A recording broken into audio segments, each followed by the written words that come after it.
Hello,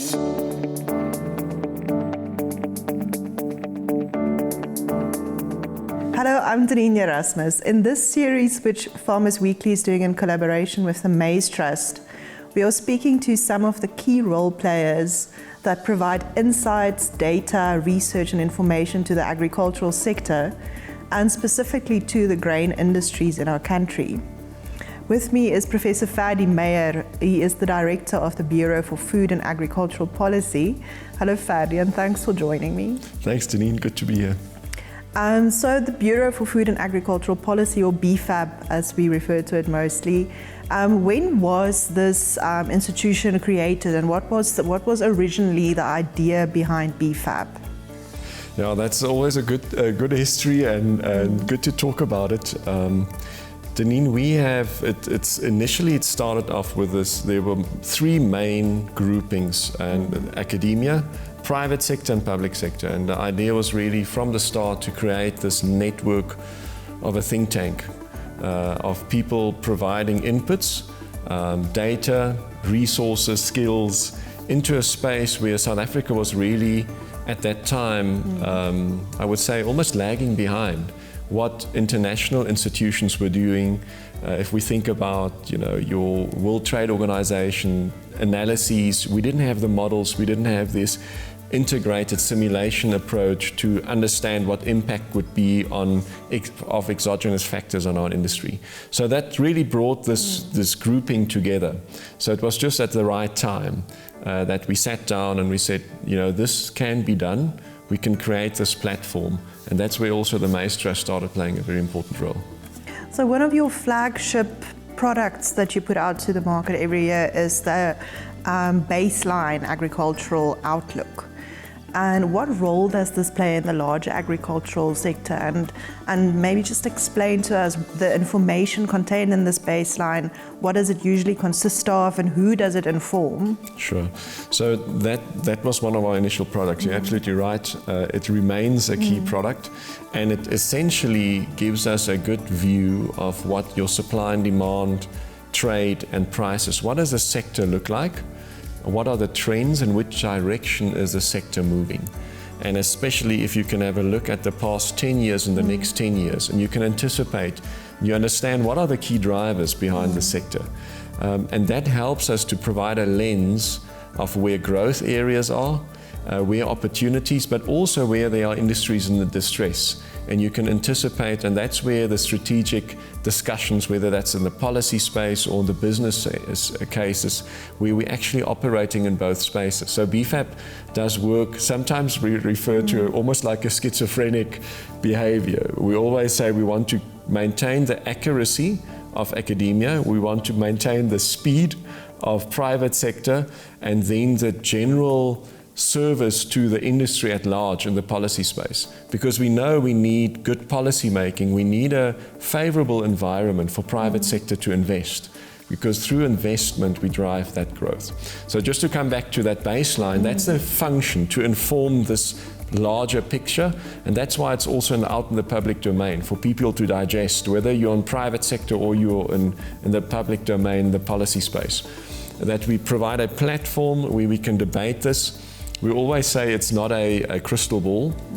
It's one potential outcome. It's good. I've got these books on my shelf from the first baseline that was produced.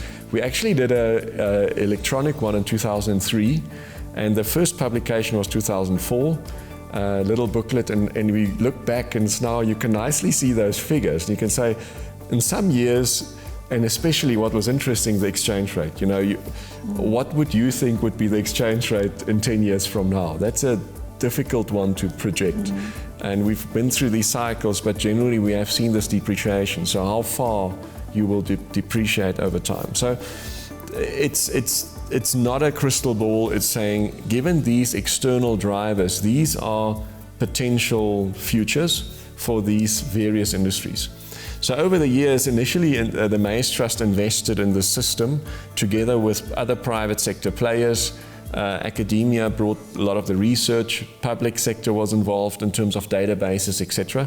And we literally developed this platform of models. We built the models, we built the databases, and that was our initial forecasting model, where we started off with, we had, I think our first set was 22 commodities. In other words, if you would think maize and sunflower, those big ones, we have now just short of 50 commodities that we're actually projecting and building models on. So it's been a growth over these years.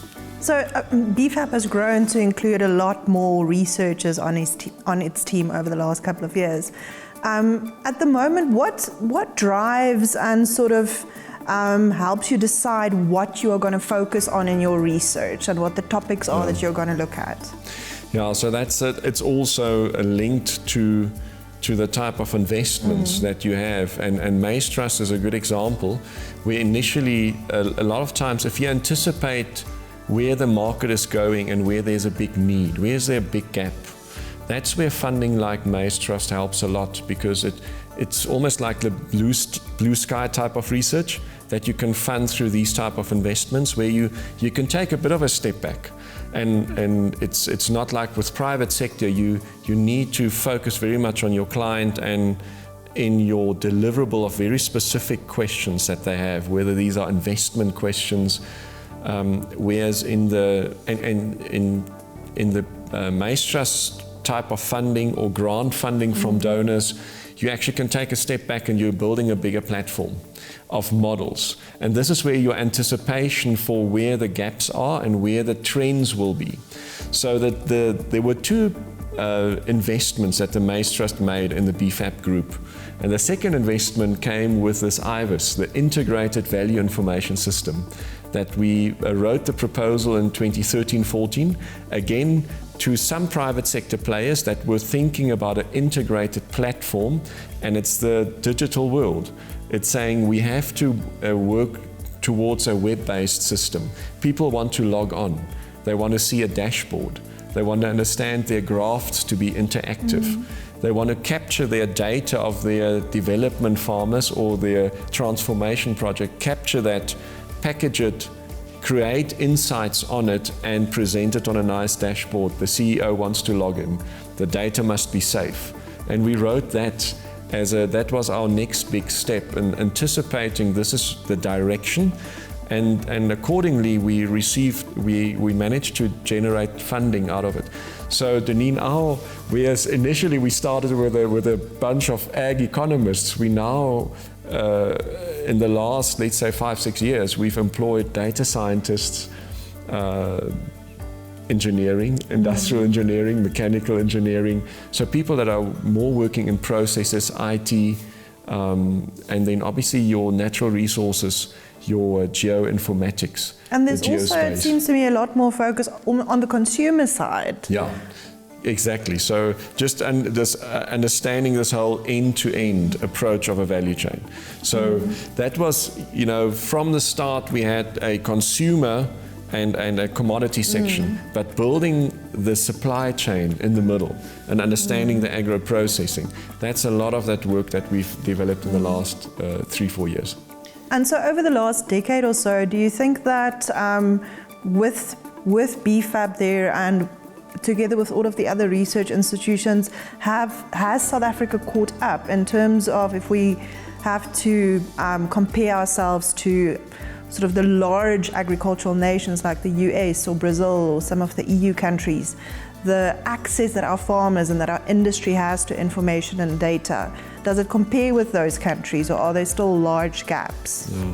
I think in certain sectors we have certainly caught up, also in the analytics, in the unpacking, in the analyses, the data platforms. If we think about SAGES, any kind of grain and oilseeds information, the crop estimates committee, now even the SASTI, your supply and demand estimates committee, very important function. Something that we also recently established, which is, you can benchmark it very well with what the US does. But I would think we have significant gaps, especially in the smallholder section, development farmers. That space we really don't have good data on. And we need a comprehensive agriculture survey for that. So in that space, I think we're still lacking on data, but market information, is readily available, and I would argue it's on par and it's very good compared to other international players. And in all of these years that you've been working on the research side, what are some of the things that you've discovered through your research or through your colleagues' research that has really debunked some common conceptions or ideas that you had about how the sector looks and how it functions? Yeah, that's a good question. There are numbers. There are the number of, maybe a recent example that a lot of times that we hear is around this whole concept of localization, and I think you've probably heard that, is how much can we produce locally and how much can we import, and just this understanding of natural resource potential. What is South Africa's potential to produce its own food? And we are food secure from your major production systems like your maize, for example. We're exporting maize, we produce enough maize. Soybeans, we are rapidly growing our production. But the idea, really understanding the value of the total agro-processing and primary agriculture. For example, wheat. We're importing a lot of wheat, but if you would take the total balance, the trade balance into consideration and think about all the exports of bread and of meal again, or flour, you would actually realize that that the trade balance doesn't actually look that bad. You're focusing on wheat, and to be honest, and this is an argument that we've had a lot of times, it doesn't make sense to localize more. We can stabilize our wheat production, what we've done to a large extent, but growing wheat in the Free State again, if the climatic conditions are so risky, it doesn't make sense. Let's focus on something else. It's not a problem to bring in part of our wheat consumption, but process it, extend it, and export it. So those, I think, some of the, I would say, debunking, but just kind of bringing those concepts of integrated value chains, the value of those. I think it's a hidden treasure. We not really give enough credit to how effective our supply chains in South Africa are. Thanks, Ferdi, and thanks for joining me today. It's always a pleasure to pick your brain. Thanks, Denene.